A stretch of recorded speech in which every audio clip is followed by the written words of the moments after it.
कौशल रोजगार निगम के तहत लोगों को रोजगार देंगे। आपको याद होगा कि चुनाव से पहले ये वादा था बीजेपी का कि हम कौशल रोजगार के अधीन जो लोग हैं उनकी नौकरी पक्की करेंगे, उनको पक्का लगाने का काम करेंगे।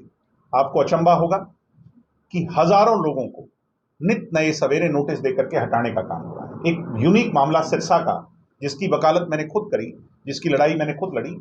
2 बहनों को यूनिवर्सिटी से हटा दिया गया बिना पूछे बिना बताए, जबकि कानून ये कहता है कि जब तक उनकी जगह कोई पक्का एम्प्लॉय नहीं आ जाता तो कौशल रोजगार वाले को नहीं हटाया जा सकता।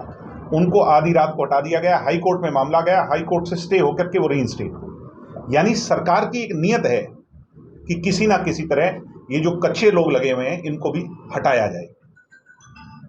आज प्रदेश की शिक्षा व्यवस्था की प्रणाली, आप कॉलेजेस का हाल देख लीजिए। मैं तो खुद छात्र राजनीति से बड़ा लंबे अरसे तक जुड़ा रहा, मगर इतनी बदव्यवस्था मैंने किसी भी राज्य में नहीं देखी। पीछे कांग्रेस का भी रहा, हमारा भी रहा, पीछे बीजेपी की भी सरकारें देखी, मगर इस साल और अभी दाखिलों का समय शुरू हो जाएगा। मैं कोई ज्योतिष पंडित तो नहीं हूं, मगर हरियाणा के कॉलेजों में आधे से ज्यादा सीटें खाली हैं और इससे भी आंकड़ा बहुत ज्यादा आगे बढ़ने वाला है। आपको अचंभा होगा कि सरकार कह रही है हम मेडिकल कॉलेज बनाएंगे, हर जिले के अंदर कॉलेजेस की व्यवस्था करेंगे, हर उस पर ब्लॉक लेवल पे करेंगे। आपको ये भी अचंभा होगा कि हमारे पास इंफ्रास्ट्रक्चर नहीं है, पढ़ाने को टीचर्स नहीं है, प्रोफेसर्स नहीं है। बहुत बदहाली है आज के दिन।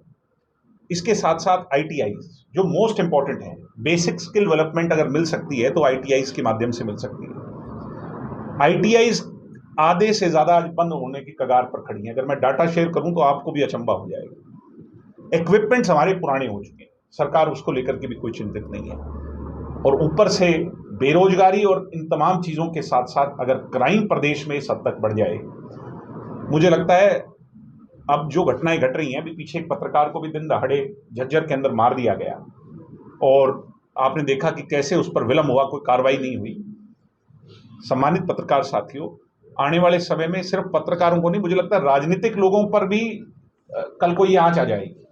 यानी कोई भी सुरक्षित नहीं होगा इस प्रदेश के अंदर, कोई व्यक्ति सुरक्षित नहीं बचेगा इन गुंडई और इस बदमाशी से। और सरकार के मुखिया मुस्कुराते तो मीठा मीठा हैं, मगर मुस्कुराहट से सरकार नहीं चलती। सरकार जज्बे से, सरकार कार्रवाई से, सरकार नियत और नीति से, सरकार अफसरशाही पर कंट्रोल से चलती है, जिसमें आज की सरकार पूरी तरह कोलैप्स हो चुकी है।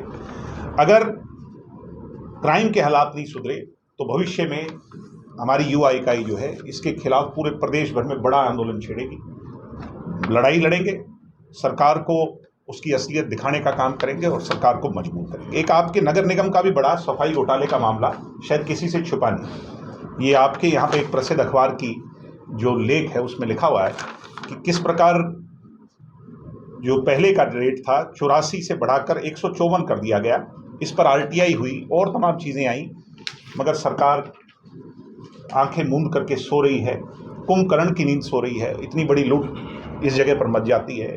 जो RTI एक्टिविस्ट हैं वो CBI से इसकी जांच की मांग करते हैं, मगर सरकार सोई रहती है। तो बहुत चिंता का विषय है। ज़रूर सरकार के अभी भी 4.5 सवा 4 साल बाकी हैं, मगर इसका कतई ये मतलब नहीं कि विपक्ष अपनी भूमिका को भूल जाए। हम सरकार की ईंट से ईंट बजाएंगे, सरकार को एहसास कराएंगे और हरियाणा प्रदेश की जनता को इन तमाम मुद्दों से रियायत मिले, इस परेशानी के सबब से उनका निपटारा हो, इसकी लड़ाई लड़ेंगे।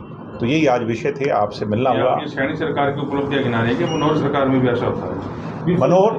मनोहर सरकार के अंदर जो होता था वो पास्ट है, इतिहास है और वो किसी से छुपा नहीं है। मगर आज के दिन एक नया मुख्यमंत्री, एक नई सरकार, नए नुमाइंदे जिनको चुन करके प्रदेश की जनता ने भेजा, मैं उनका हाल आपसे साझा कर रहा हूँ। 9 महीनों के अंदर क्या हुआ, मैं उसका हाल और उस पर आपसे बातचीत कर रहा हूँ। क्योंकि नई सरकार, प्रदेश की पुरानी सरकार के अंदर जो लोग बैठे थे आज वो इस सरकार में नहीं, आज नए लोग बैठे हैं, उन पर जिम्मेवारी है, वो इस पर क्या एक्ट कर रहे हैं, ये आज उसका एक कच्चा चिट्ठा है जो प्रदेश का एक जो है ना भयभीत करने वाला चेहरा।